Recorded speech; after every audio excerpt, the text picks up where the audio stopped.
All right, so we just did a thought storm on what we could contemplate together that would benefit us all. And our 11th question is that we're going to find out what indoctrination is.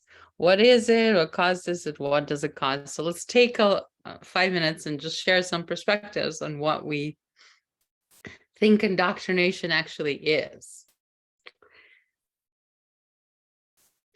Like when there's only one way to do something or one solution or answer. Right. Mm-hmm. I just have this impression of it being, militaristic, totalitarian, and bad. And it doesn't seem like that's all it is, but like it just carries that. Yeah. I mean, to me, it's instruction that this is the way it is.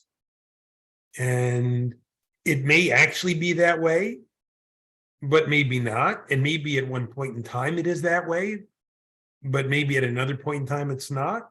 But nevertheless, the instruction is, this is the way it is. Interesting. I wonder if it's like indoctrination is like something that outlived its usefulness. Like Tim, like you were saying before, that like indoctrination and change, maybe this is good instruction, like don't cross the road is a good instruction, and then roads disappeared and you still don't cross this thing because there's no cars, but you're still like, don't cross it. So maybe it's something that didn't quite change at the right time, when the time was ripe for it to change, and then it stayed as an instruction, And I think that the things that are really useful, that are really supportive, that they keep on going. At some point, I think people will sort of resist indoctrinations if they're not useful anymore. So there'll be, that they'll go extinct, or maybe like there's a road but still do it, but why do I do this? But I think if you reconsider that there are some things that stay because they are of value. Like almost like some things grow, like some things grow into wisdom and other things grow into indoctrination. And it's anyone's guess what will turn out to be wisdom and what will be indoctrination. Yeah, I think part of indoctrination is that you don't have to understand it. Like you don't really have to consider it. You just follow the rules. And so I think it's kind of like it sidesteps wisdom. It doesn't allow for wisdom because when the light is red, you stop. When it's green, you go. And like you have to know that if there's a car coming, you still stop. Right. But Mexico City. Right. So it's not just the inductor. So there's something behind it, right? Right. But it doesn't like for a lot of indoctrination, I think there isn't anything behind it. I see. Or maybe there was and then it went away, and then or how does it, maybe it depends on why the indoctrination showed up in the first place. Like if it was something that was intended to control, right, then it's different. But if it started out as just like, let's notice what works, and then it got out of date, then maybe it's a different thing. I don't know. It's like if you put into a computer, if you put into a computer or a robot that you have to stop at the red light, it wouldn't stop when there was a car. It would only stop at the red light. Yeah, it would always stop at the right, exactly. Yeah. You don't, so it's in indoctrination, you don't know when to break the rule. Yeah. Yeah. Or it may be that, yeah, or it may be that the reason behind the rule isn't communicated.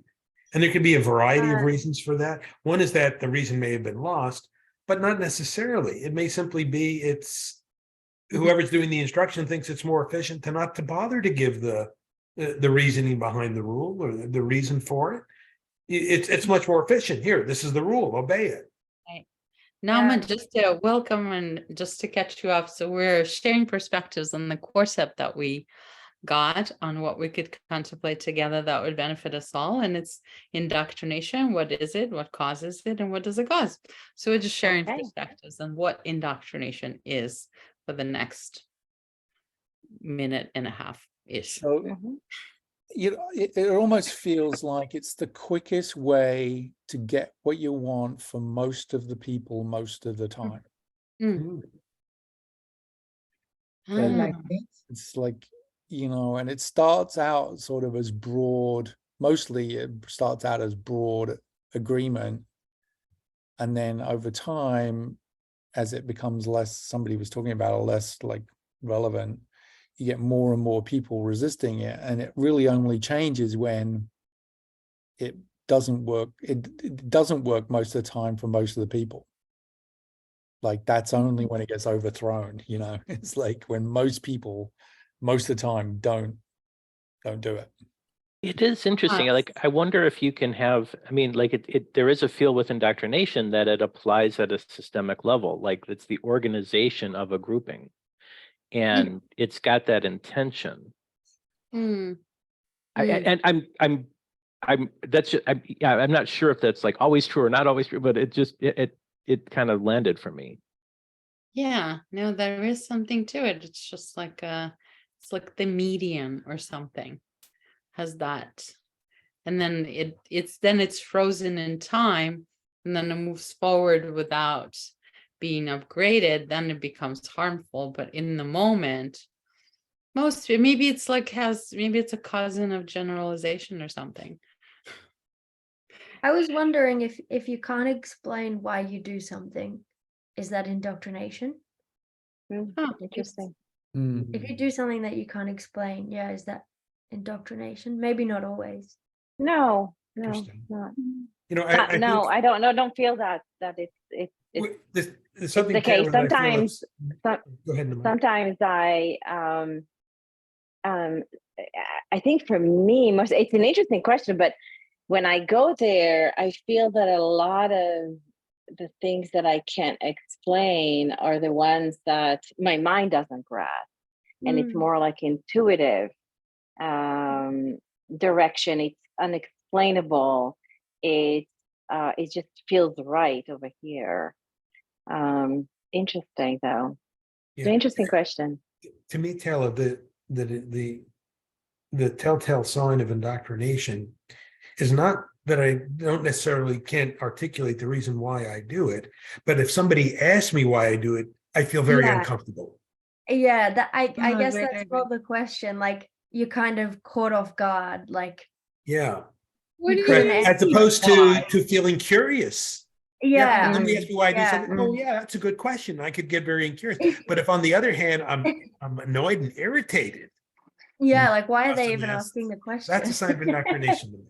Yeah. I don't know Right. about that either for me, because I think I had that, and I would be like, I think that the exploration and the curiosity has to do with the person themselves, not with the